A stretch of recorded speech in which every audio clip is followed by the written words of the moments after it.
Welcome to the Non-Essential Podcast. I'm Steve Gibson. I'm Ben Matlock. And I'm going to sit really close to my microphone today, just like the... Oh, that's a good idea, because your audio was really loud last time. Cool. When I like it'll be extra loud. Yeah, like you were like clipped out and stuff. And it was weird because you weren't that loud when we recorded, so...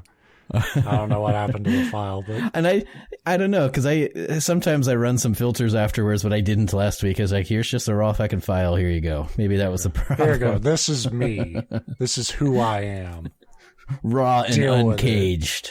The Non-Essential Podcast. No more editing whatsoever. Just, and a lot of people, anybody listening, is like, you edit this, which is fair point. Yeah. Welcome to the show. On this show, we usually tell each other stories, but sometimes we sell failure products. So it's just before its time or after its time, one of the two. I put everything I had into both butt cheeks and zero response on Twitter. Nobody made waves about it for me, so now my shit's being foreclosed on. Thanks a lot. I'm sorry, I tried to use my massive platform of I'm 600 or so followers, but it's all right. I got a backup plan. I'm gonna make a little hutch with all of the foam butt cheeks, just to have a nice ass roof over my head until I can get back on my feet. I just got my roof redone. It's a nice ass roof. Nice ass roof. What kind of roof? I just told you it's a nice ass roof. You want a plump butt cheek on top, so the rain always rolls down. I save so much on gutter cleaning. I was gonna say you get the natural gutter right in the middle. It's perfect. Yeah. Oh, dude, new idea. It goes down the middle, and then it like filters that rainwater into drinkable water. I save so much on my water bill every year up here in the Northwest. It would be a regional product. Yeah. Anyway, so buy that now. This week, we're going back to one of my favorite wells. We're going to talk about some Japanese demons. And I feel like we're starting with the best one, so maybe I ordered these terribly. I do that a lot too, but it's hard not to because you get excited about it. Yeah, usually the first one I find is the best one because, like, well, we'll get to why with this guy. This is the kappa. Pretty commonly referenced online, but maybe people don't know what a kappa is in Japanese mythology. This little weird reptilian guy is an omnivore, but his food preferences lean towards cucumbers and human anuses and entrails. Well, I mean, it makes sense. They go together so well. Can't really have one without the other. It's not a full meal. Right. They're about the size of a human child, but they have the strength surpassing a grown man. They have scaly skin that can be dark green, blue, or even bright red. They have a turtle-like beak and shell, webbed hands, and typically reek of fish. As you may imagine, they kind of suck unless they're in water. So if they're on land, they're kind of clumsy and shit. So you usually find them chilling in Japanese rivers and streams. They have 3 anuses, which allow them to pass gas 3 times as much as humans, just to rub our lack of efficiency in our faces. It's gonna say you are what you eat, right? Yes. And their arms are actually attached directly within their shell. So, like, if you were to pull one arm, the other arm would seemingly shrink. But it's just like one long arm through the deal. But the most distinguishing characteristic, according to Yokai.com, although I maintain that the 3 assholes is probably the bigger part. At the top of the list, right. Is the dish-like depression on the top of their heads. This is the source of their strength and must be filled with water at all times. If the water is spilled or they stay out of water long enough for it to dry, the kappa will be unable to function and could even die. So... Well, that seems like a pretty big flaw. A pretty big weakness, yes. Yeah. They actually have a sort of family dynamic when they're growing up, but most adult kappa live solitary lives. But they are social, befriending other yokai and even humans. They're one of the few yokai that can learn human languages and supposedly taught humans a lot about early medicine. Knowing what we know about early medicine now, they were probably trying to kill us. That's where suppositories came from. Yeah. Oh, the triple suppository. Frightening. Oh, yeah, jeez. They like to cause some mischief. They practice martial arts, and they play games of skill like shogi. They're proud and stubborn, but also have been told to have a sense of honor, in that, like, if they made a promise, they never broke it. They just also like to eat human buttholes. And so, in a way, they're more human than we are. Yeah, I mean, what party animal doesn't? Right. Like that, I mean...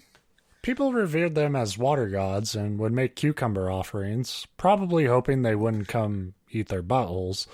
Exactly. Like, that's what I'm saying. And if one busted into my house, I'd be like, hold on. I got some cucumber. Oh, fuck.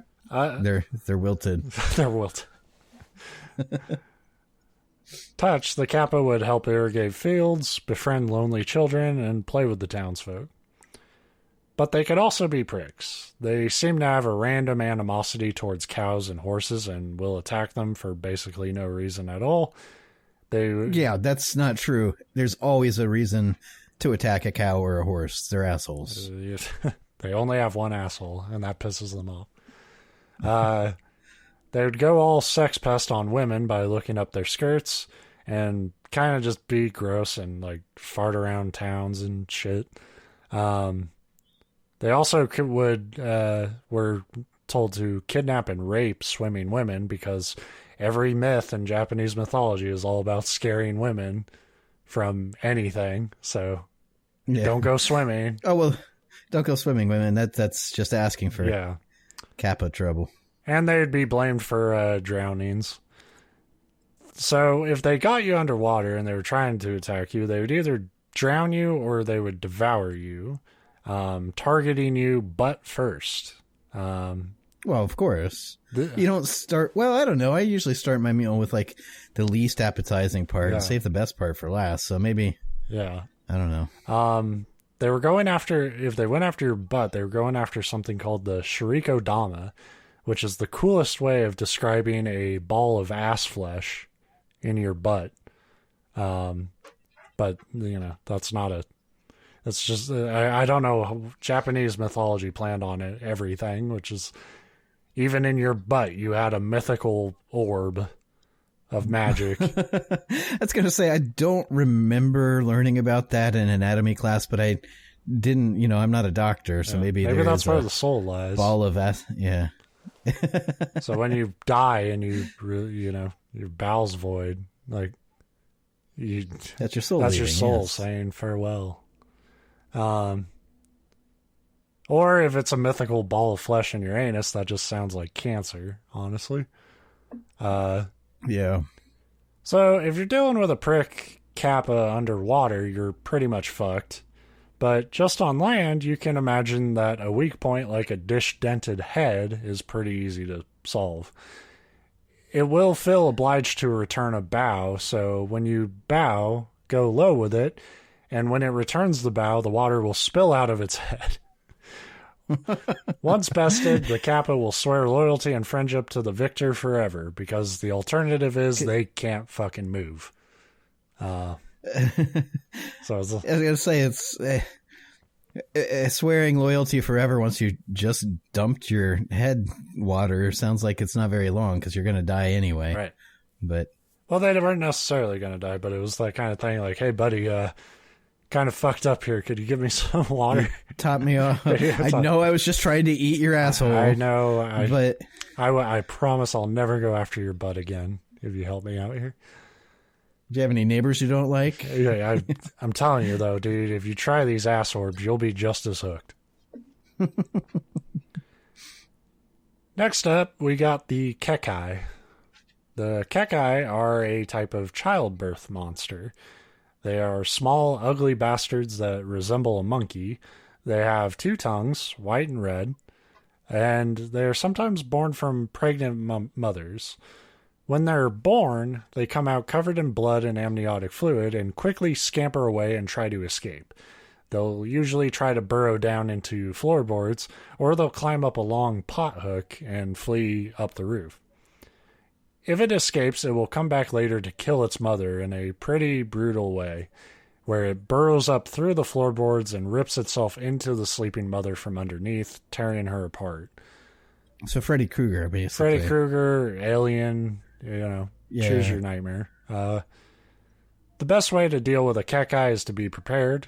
So have fun explaining to your pregnant wife why you're booby trapping. Look, I know you're going into labor. Let me go grab my sword real quick. Yeah. So the actual preparations are pretty fucking hilarious. One is just folding screens that you would block around the floorboards, so when the keckai is born, it kind of creates a spiritual barrier that it can't get to the floorboards from. The other thing is a shimoji, which is just a spatula, and you would place it by any pot hooks that the keckai would try to climb, and then you would swat the little bastard if he goes up there. What about a fly swatter? Would that work? I mean, I think they used spatulas for both back then. Yeah. Yokai.com points out the origins of this were probably their way of explaining the dangers of childbirth and birth defects.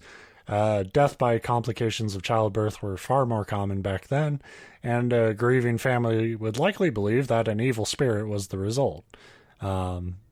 Whether it was just bad fortune or the result of the family's sins. Like, we're constantly, if tragedy happens, we want to know why. Yeah, and that's just like part of human nature. Yeah. You always want to have the thing that bothers most of us the most are when things happen for seemingly no reason. And unfortunately, most things happen for seemingly no reason. Exactly. But it's good that medicine advanced so much, because these days we would probably have a dad or two at the end of the bed with a loaded gun. If these were real. I thought you were going to say it's good because spatula technology has improved so much. Yeah, that too. We now have spatulas with laser sights. Next up, we got the Niwatori no So, or chicken monk. And again, anytime I do these, like, I recommend the sources on all of our episodes, but especially on yokai.com when I do these episodes. Check out the links in the description, because this is one of the best images that the illustrations on Yokai are great in general. Yeah. So you saying it's one of the best is... Yes, absolutely. Yeah. So, check out that link, especially for a great drawing of the Niwatori no So, who are monks that have been transformed into some sort of human-chicken hybrid. They have long feathery tails, they crow, and oftentimes a fucking chicken head will just pop out of their mouths, which is the drawing. This is, I'm very much picturing this as a Sekiro enemy. Oh, it would be great that would be a great enemy. Buddhist monks would usually have a pretty straightforward life where you would wake up at dawn, practice chanting, you spent your morning copying scripture and meditating, and you would spend the afternoons begging for alms in villages. In this life, one of their most important rules was to never take a life for their own, which included not eating meat. But some clergy didn't adhere to that, and oftentimes these legends regarding the chicken monk are about people not sticking to that rule and getting fucked for it. So one legend goes like this. A monk stole a chicken from his neighbor and ate it. When questioned, the monk got very indignant, pointing at his shaved head and monk robes. Just sort of like, look at me. Look at my bald fucking head. All right? Fuck you. Wouldn't that be like the best position to be in if you were... I don't know. I'm just assuming, like, well, the monks, at least the cliche monks that I'm picturing, don't talk. Yeah. So, like, it would make it really frustrating to try to argue with a monk because they wouldn't really say anything back. Well, He's just pointing at his bald head. Some would take a vow of silence, but they talked, and stuff. So, like, and in this case, this fucking thief took it as an opportunity to preach. He said that no monk would stoop to stealing, let alone to eat a chicken. He lectured the neighbor about compassion and charity, which is very funny if you didn't do anything wrong. But the more he talked, his throat started to close up, and then a loud cock-a-doodle-doo erupted, and then a fucking chicken head popped out of his mouth. And I hope it was the human saying cock-a-doodle-doo sound and not like an actual rooster it probably sound. More like... Oh, yeah, that's true. A tail sprouted from his back, and then everybody knew the fucker was guilty as shit. And, got one more for today. The Dodomeki, or hundred-eye demon. So... God, you imagine having to wear contacts if you... Dodomeki are cursed women with long arms covered in tiny bird eyes. Originally, they were human girls who stole shit, and as punishment, all these bird eyes sprout out of their arms, and that's about it.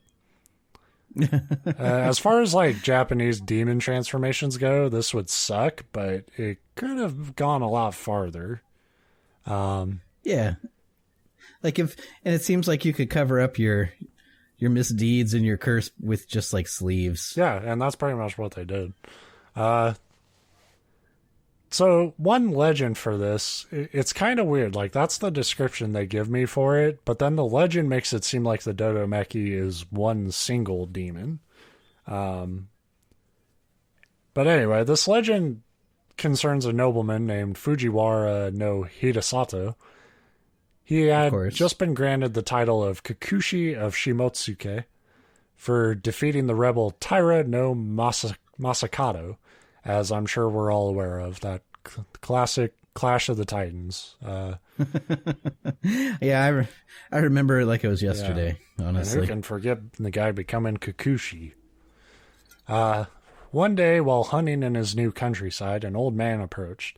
The man warned him that some kind of oni was at the horse graveyard at Utsuno Maya. Hidesato grabbed his bow and proceeded to investigate. When he arrived, he waited until nightfall, and an enormous demon appeared. Over 10 feet tall, with spiked hair and eyes glowing all over its body, it began ravenously devouring horse carcasses.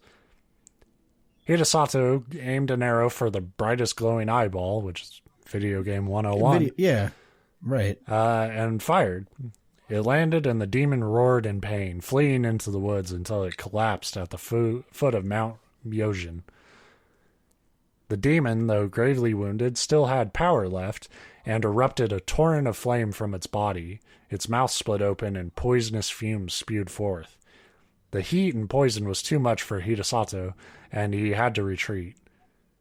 Returning the next day, the ground was blackened and burnt, but the demon was gone. 400 years went by, and the demon reappeared. At this point, a village had formed near the mountain, and bizarre things began to occur. The temple's priest would have mysterious injuries, and fires would break out at the temple. A new head priest, Saint Chitoku, was called to investigate. Chitoku noticed that one young woman stopped by the temple frequently whenever he preached his sermons, and recognized the Dodomeki had taken this as its disguise. Of course, because he saw the bird eyes. No woman would come. Maybe, I don't know. Or maybe it was just like, hey, women aren't into me. Get back here. You're up to something. This is way too suspicious. Hey, you. What are you doing? Nobody likes me. While the demon was originally wounded after its battle, it fled to some nearby caves and transformed into the woman. It would return to the scene over the centuries, breathing back in all the noxious fumes and collecting any of the blood it had lost in this spot. The temple, having been built on top of this spot, was in the Dodomeki's way, so it started the fires and attacked the priest to try to scare people off. Which is like, it takes you 400 years to collect your blood and shit. Like, I feel like after enough time, you would have gotten it. Yeah, after 400 years. Well, no, he still wasn't finished. And now he's like, fuck, this temple's in the way now. It's like, well, that's on you. Yeah. Well, the problem is Ubisoft, so when that hit the little blood droplets around the there's like 800. Yeah.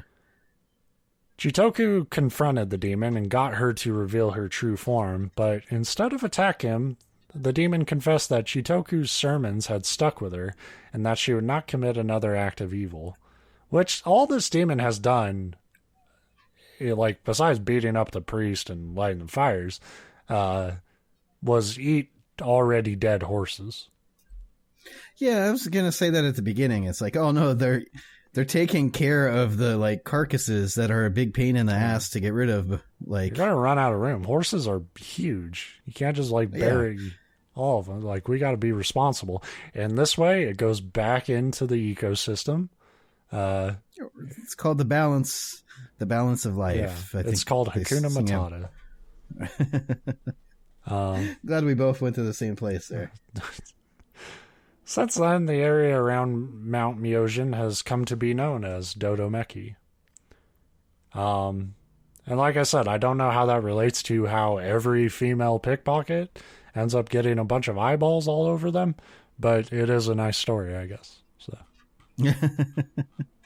Well, he's bored now that the demon doesn't have blood to collect. He's like, I'll just possess all these women that steal stuff. Yeah. You know, because if you do bad things to bad people, it's not bad, right? I think that's what is it, Dexter or whatever, that show? I think that's the theme of that.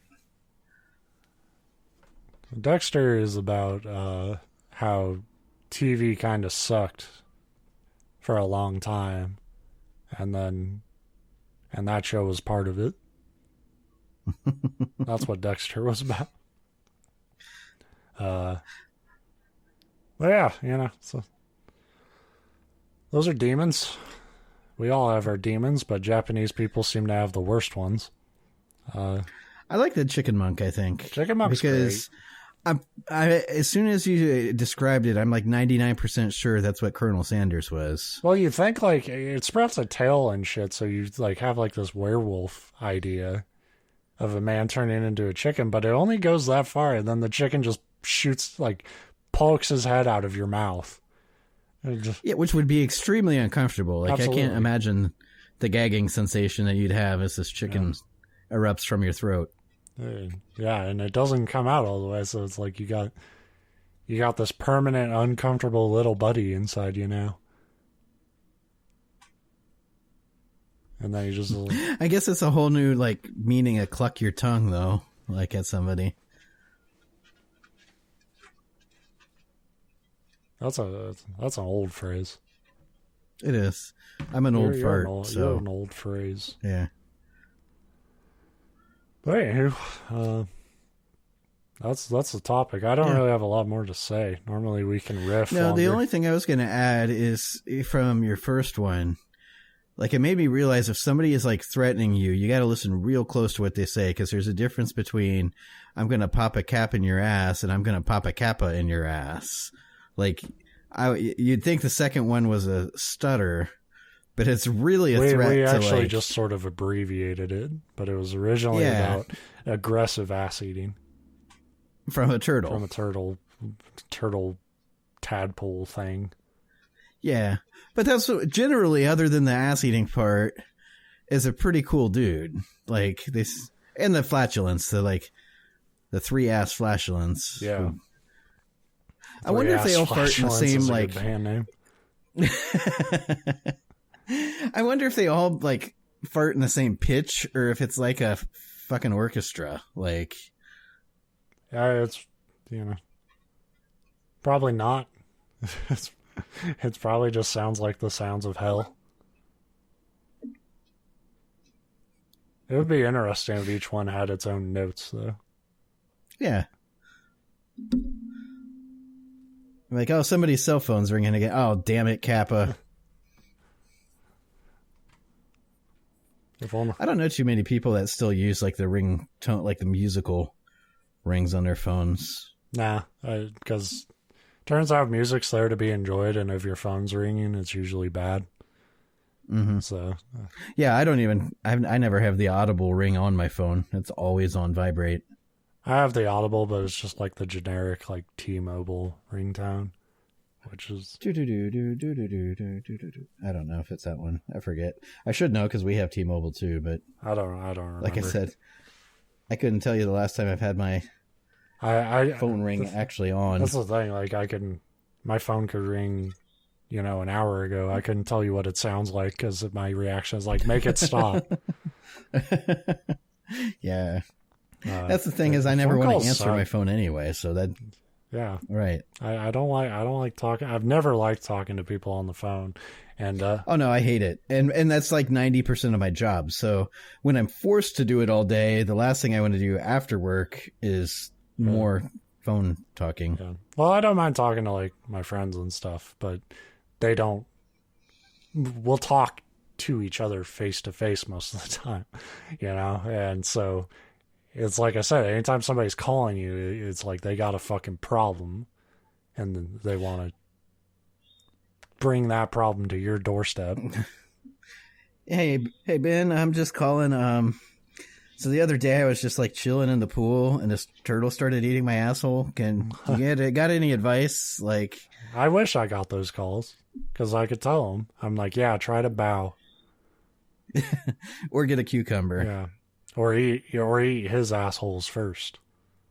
But no, my phone calls are always like, and the voicemail is always really shitty, like quality. So like, cause I don't answer if I don't recognize who the number is.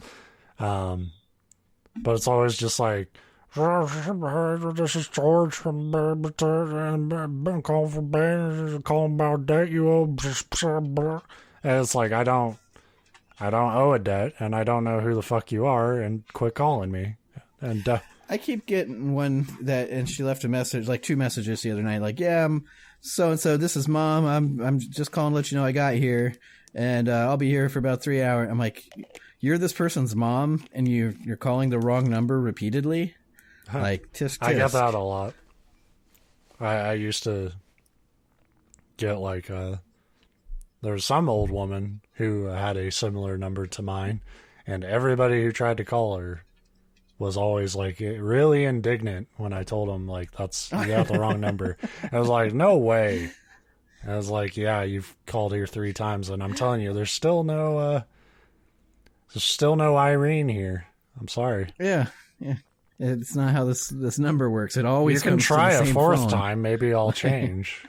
Maybe it's like an old fairy tale. You should have called back again and be like, hello, I can't talk. I'm dying.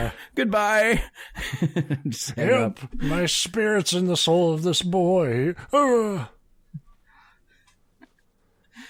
I think I've told the story on the show before, but at work, this was years ago, but I got in at 9:00 and there was a voicemail waiting for me, which is always like the worst way to start my day. Yep. And so I checked it, and somebody left it at like 7:15 in the morning. We don't open till 9. And it was this old lady trying to call her heart doctor. Like she was having some chest pains or something. And it's like, normally if it's the wrong number, I'm just like, too fucking bad, delete. But it's like, yeah, it sounds kind of serious. I better call her back and let her know that, she called the wrong number. And so I did. And I said, I'm calling from, such and such insurance. And you left a message. I just wanted to let you know that you called the wrong number.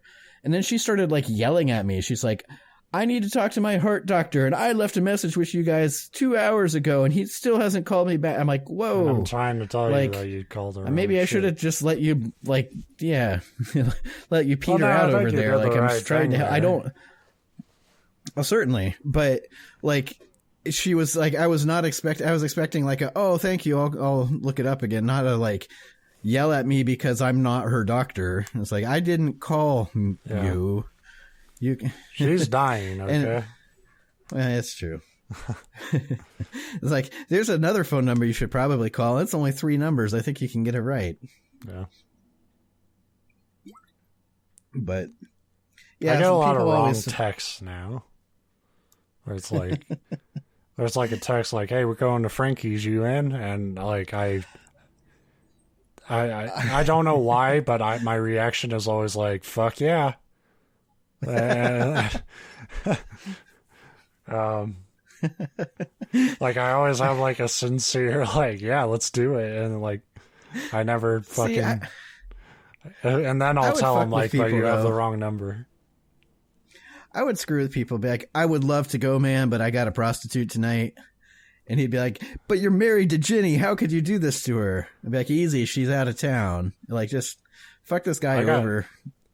It backfired on me for sure, but I got like lumped into some like, it was some old woman like weekend retreat group chat that like threw my number into it. And it was like, and I did the same thing, and that was a mistake because then they thought I was really funny and they wanted to keep texting me. But it was, But it was like, hey, we're all going to get together at the lake to play backgammon. And I was like, I responded like, yeah, let's back the fuck out of gammon. Let's do it. And and then they like kept like talking for like 3 days, and I had to ask her like, could you please remove me from this?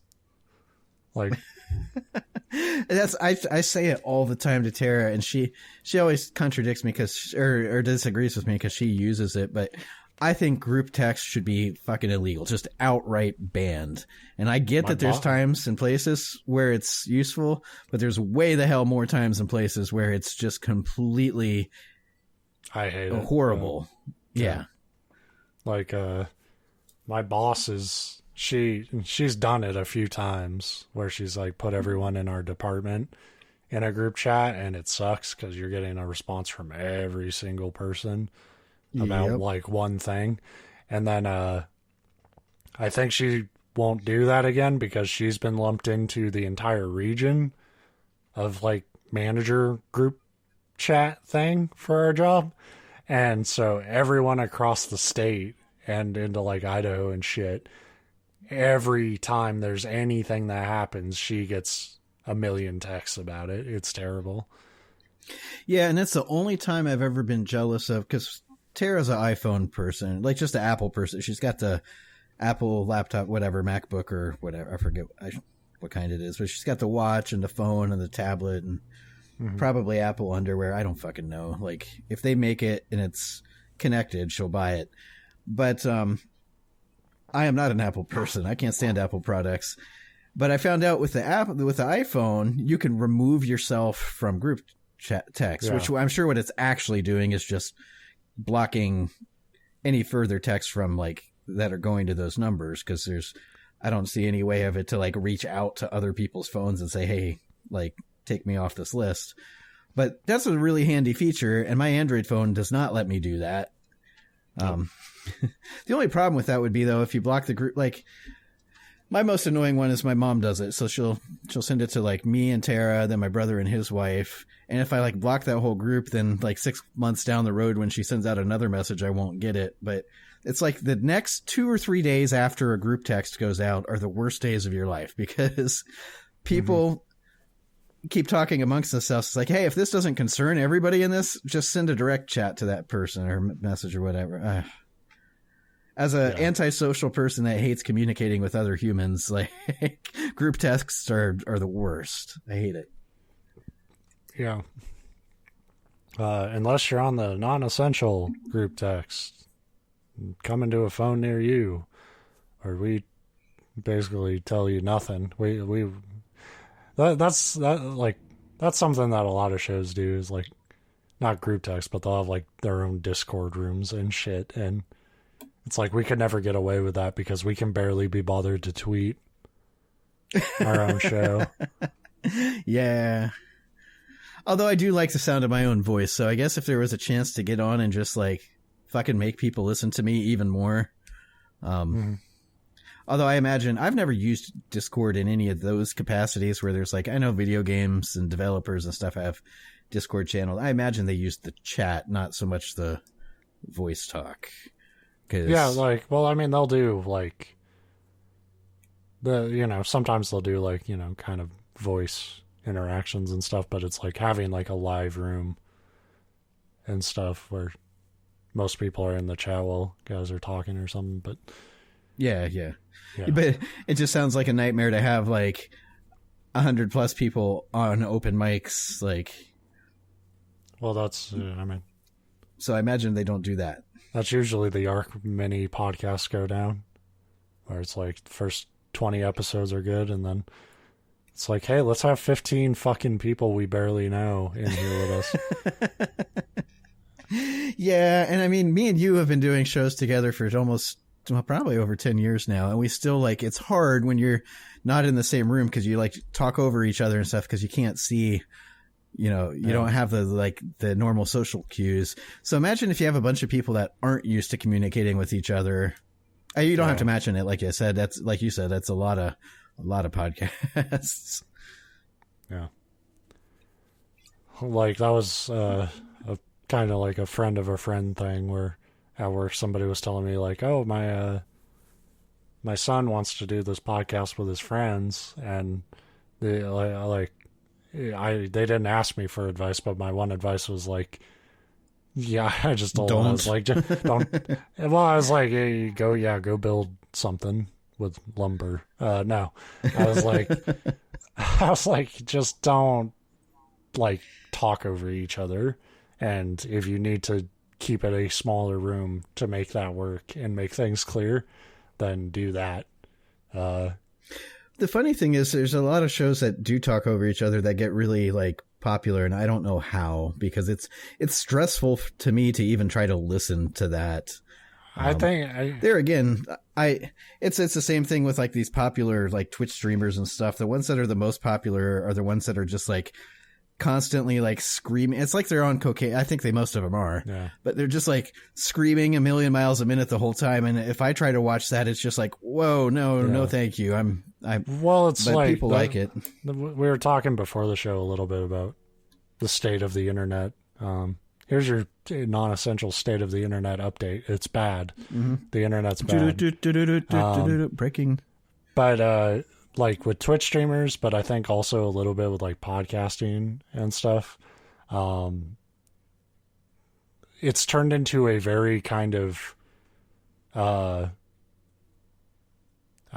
would you call it? Like, almost cannibalistic form of content, where it's not, like, nothing's ever really getting done, and no, like, entertainment's really being even attempted, because in, like, streaming and stuff, it's just constant barrages of, like, oh man, thank you for the tier 1 sub, and oh man, nice with the donation. Can I get some emojis in the chat? And like, nobody says anything ever real anymore. Right, you've got to have, like, one inane phrase that you say anytime something happens, and you just scream it out all the time when somebody subs or something. So I like that we're the ones giving online entertainment and advice too. That's my argument, is that, like, a lot of this shit isn't entertainment anymore, and that's why the internet's fucking dog shit now. Because it's turned into a thing where not only, like, the original cool thing about the internet was, like, you could go directly to your audience to do the things you wanted to do, and then they would give you money, and that, like, that's a system, and it worked for a lot of people. It didn't work for some, but that was, like, the promise of it. And it was like, well, at least advertising isn't taking this over. Now advertising has taken that over, and the direct to audience payment sort of commerce in action there also got fucked up somewhere along the line, where instead of people paying you to do what you do and be entertaining and put on a good show, whether that was podcasting or streaming or YouTube or whatever, it turned into, they're paying you so you will say their name at some point in your show. And so it just became this constant, rather than put on a show, I have to constantly interact and prop up my audience to make them, make them feel special. Music box playing monkeys, basically. You're performing for the... And showing audience appreciation is fine, but the problem with, like, especially with streams, it's mostly with, like, Twitch streams now, is that instead you are appreciating your audience instead of doing what you're good at. And that's why every stream now is about the same. It's why every streamer acts the same. The internet went to shit, and we killed it. It's our own fault. But they're still driving around in Lambos, and I've got a 21-year-old pickup truck. So yeah, but you know what? We get to the one thing I will say. I know our show is small and pathetic, and and we've been doing it way too fucking long. And if you listen to it, you're a loser. But the one thing that I'll say for it is like we get to do the show we want to do every week, exactly. And the people who do listen to it are into it. You know, like they like what we do, and they let us do it without, without the fucking entitlement of like, hey, why don't you thank me at the end of your show? It's like, well, I would if you paid me, but. Yeah, that's the whole point of this whole rant is that if you pay us, we'll be exactly like these things. Yeah, but that's the thing. Like, I would do it at the end of the show or something. I would not be running a live chat where I would be like, "Hang on, you gotta shut the fuck up, Steve, because we just got a 13-month sub." Like, Hugo Bozerman was born in Vienna, and hey, what's up, J-Dog? Oh man, buddy, man, thanks for the. Oh man, what's up, booty butt cheeks 320? Thanks for popping in the chat with the bits. Like emoji shower. So like, yeah, I'm. Because we never got into podcasting as a like, let's get fucking rich, because that would be the worst get rich plan ever. Where we stand with this show now, I'm really happy with it. Well, now the post-recording conversation just got real awkward because I was planning on taking this show in bold new directions. Well, bye.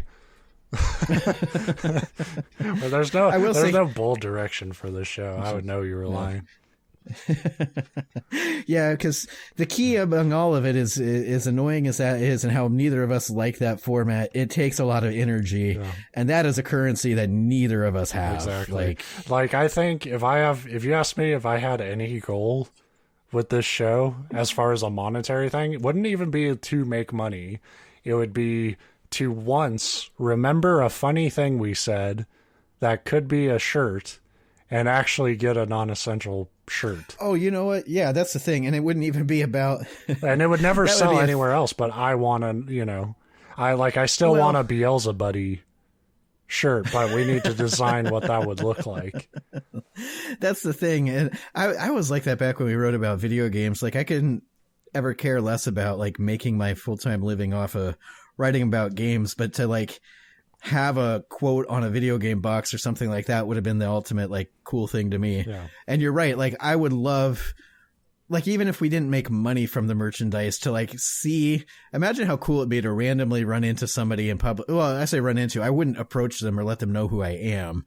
But yeah, see, like, a stupid ass phrase that we said on one of our shows, just to go, like, walking by on a t-shirt, you'd be like, huh. Yeah. That's neat. I would go up to them and I'd be like, you need to cease and desist. Yeah, wait, we didn't design that. I didn't make that shit. What the fuck? I do have an Enjoy Stick hoodie, by the way, so take that. The fuck? Made it for E3 1,000 years. Not E3, yeah, because we went there. PAX East, 1,000,000 years ago. I got gypped. Oh, yeah, you didn't go to PAX. I didn't go to PAX. I'll never go to PAX now, apparently. I would say you're not missing much, but I actually liked the show. It was a good. There was a time I think I would have really enjoyed it. Now, not so much. I think my problem now is I'd still only enjoy it like if you had the benefits of the media pass, like, cutting shit, i.e., not having to wait in a 2.5 hour line to check out a game. Yeah, but I don't want to do the media stuff, and I'm a nobody, so it's not like somebody would just be like, hey, we're going to give you a, if you work our booth or whatever for a little bit, we'll give you a booth pass or something. Like, but it was a cool show. Like, a lot of, I've talked about it before, and this is completely fucking random. You could probably cut like this whole end of the show off, but it was one of those shows that it was really for the fans. That's why But anyway, yeah, congratulations. I think you just earned your AARP card. It'll show up in the mail in a week or two. Yeah. Like, your old man things aren't what they used to be rant. They were fucking better, though. They were objectively better in like 05 and 06 when we didn't know what the fuck we were doing online. And yeah, fuck this place. Fuck the internet. I'm going into the woods. 1 week later, I did not last long in the woods. I was going to say, I can't wait to do the podcast where it'll be sad, but it'd be like, and they found Ben's body in front of a notebook where he was writing down rants about Twitch. Yeah, I'm dying of food poisoning, but at least I'm not pandering to my audience. Stomach it's pains. not even pandering. Shout out to my boy. But it's not even like a pandering to the audience thing. It's like pandering to the audience would be making content that you know is safe for them and not trying to risk anything. What I'm talking about is solely just not making content. You're just playing something and then being like, hey, thanks for the $30. And that's like, I'm not faulting them. Like, hey, I wish they make money. People gave me $30 to do what I would be doing anyway. But they don't even get to have a thought. That's what blows my mind. For most of them, there are streamers out there that I actively loathe because they're just terrible people. And a lot of times success, fame, and money will do that to these people, to anybody really. But it's more of a, like, for me, it's just this complete lack of understanding of why other people are drawn to it. I don't fault the people, the streamers for doing it. It's like, why do people want them to do it? But why is that the model now? Like, why aren't more people like me saying, like, because I've donated to streamers and shit, and like, I don't want them to. I'm one of these people that expects all my entertainment to be free. No, I think you should financially support him. I just don't understand the ego of being like, okay, now say my name because I gave you $20. Well, I mean, I kind of understand it, but only from the like point out, like, like, that's what I mean is like, segment that shit away. Like, don't. Yeah. I'm gonna look like a real fucking asshole with this episode, but like with like AGDQ and shit, it's like they at least like. And these are donations for like cancer research and shit. And they're like waiting for moments so like they can do what they're doing, and then they'll like find a break in what is being worked on to be like, hey, we got some donations to read off, and it's like, but the regular streaming model is just like a bunch of fucking. I know. I love anytime that I've seen, and I don't watch a lot of streaming, but I've, you see clips of especially the popular ones, and it's like, it's not just they're interrupting their game in any commentary to like do their stupid shout outs, and then, like you said, thanks for the sub and so sweet and blah blah blah, and like, but they also have all sorts of shit popping up on screen, so you can't even see the game that they're playing. Like, literally all of it is designed to completely block out the one thing that you're theoretically there to do, to see. It's weird. It's just, it's alien and weird, and I don't like it. And if I don't like it, nobody else should, because no, I think there's, I'm gonna go all in on my fucking old man shit today and say there's something wrong with you if you like the way that like internet content is done now. In fairness, though, you got to also sit back and understand that like the vast majority of their audience there that it's really into that are like 13 years old, which is creepy as shit to me too. If I was 13, I would have said this is bullshit. Like, why are you asking me for money at all when you got like ads all over your fucking Twitch layout? And two, like, when do you say something? Like, when do you say something fucking real about what you're playing? Like, because it's just talking to the fucking chat about bullshit. It's funny because you're getting mad about this, and all this is making me want to do is go back to creating like video content about video games. Like, it's like, I kind of want to stream now just to do it. That's exactly what got me into writing about games in the first place, though, is going to all these websites and being like, I fucking hate how you're doing. I hate this business model. And a little bit, this will sound more egotistical than I mean it to be, I can do this better, because I don't mean like I'm a better writer or this or that, but I'm like, I can do this in a way that I would enjoy better. Maybe somebody else would too. Right. So that's literally what got me into writing about games. Yeah. Video content and online content is such a different beast, even from when we both started writing about the same time. It was around 2010, I think, 2009, 2010. Mm-hmm. And just in the 11 years since that, you know, the internet's just a whole different place. But yeah, now you're kind of starting to like poke at that button. They're like, yeah, I could do that better than the average, whatever. I could at least do streams that I know I would want to watch.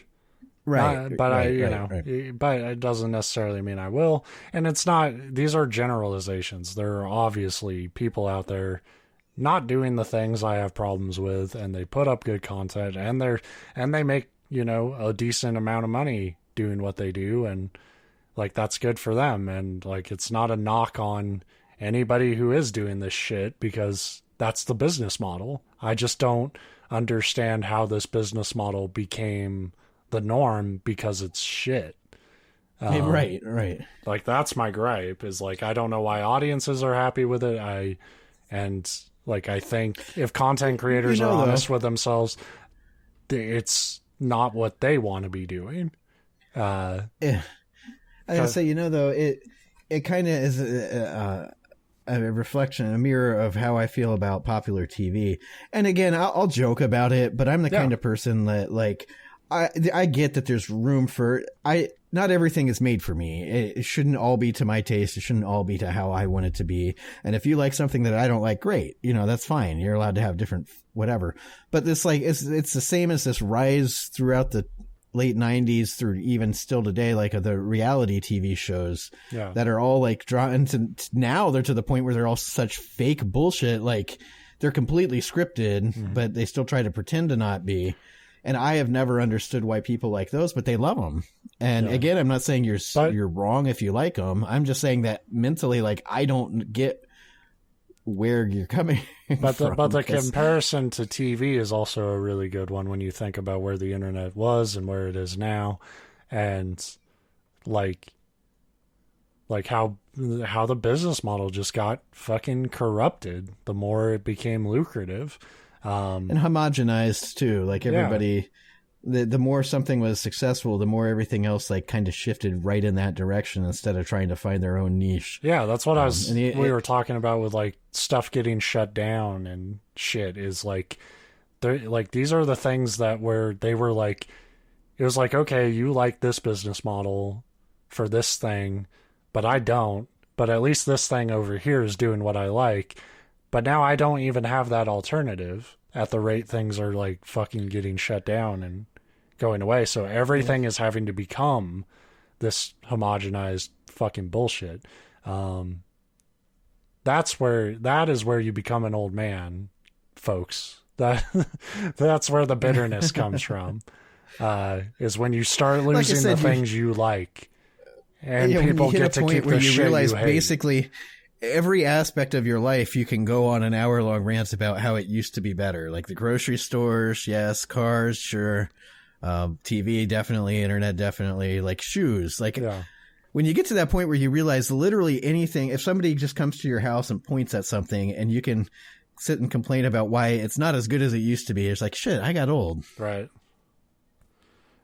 Yeah, and I got old. This is my I got old moment, so... Thank you for joining me for that. I'm not cutting this because fuck it. I'm lazy. I was sitting here thinking, shit, at this point we could cut it in two and we have next week's show in the can. Well, it's just fucking the old man Matlock. The old man Matlock bitch hour.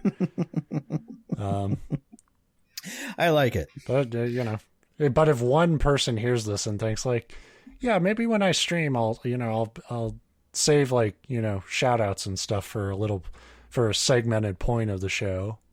Like then I'll have done my job. If like one person just stops with the constant fucking adhere to chat model and like actually puts on a fucking show, I'll be happy. Maybe you'll win a Peace Prize when what is it? Is it Paul Logan Paul, whatever the fuck his name is? Turns out to be like one of our 4 listeners, and he's like, "You're right. Fuck that. I see the error of my ways." You know how fucking mad I would be? You rich motherfucker. You're like, you like our show? Fuck you. No. They were talking about him on the sports radio show recently, and Jake Paul kind of a Paul, begrudgingly fighting good point. Mayweather. Yeah, but how and of course the people that do the show, they didn't really know who he is because they're not into the internet and streaming and that shit, but they kind of know as anybody. You get the little dossier on, if you're sports show, and they say this person's fighting this guy and this is why it's even a thing. But they did point out, they're like, well, he's very smart into using his 15 minutes of fame in as many ways as he can to make more money. It's like, yeah, I still hope he gets flattened, and I still refuse to pay for the fight. I know that's what they're counting on is like, well, you got his legion of fans and you got the legion of people that hate him, and they'll all want to buy this fight to watch it. It's like, fuck that. I'm not buying it. I'll sit and root for the article afterwards talking about how he got his teeth knocked out, but I'm not going to support it financially. The fact that you would say that tells me you haven't followed a Mayweather fight. Well, that's the problem too. It's like 2 completely despicable, unlikable people fighting each other. Yeah. And it's like, well, and there are always these exhibitions and shit. And it's the thing is I don't have any feelings about it because boxing has always been a bit of a circus, and so the matchups have never made sense, and it's always been about just getting the most popular person. It's not a real sport where the best climb all the time. A lot of the time it's, what's the biggest draw. And, and that's the same thing. It happened a lot in MMA too, where, a professional, a WWE wrestler got a free shot in the UFC. And he did nothing, he had no fucking MMA background to do it. And he got his shit fucking kicked. It didn't go well. But people paid for it, so that's why they did it. Anywho, I'm not going to let this show go to an hour. I've ranted. You've got a minute and a half to cut it off then. We're done. So. You're cut off. I'll bitch next week about how the mailman never says hi anymore. See you next week.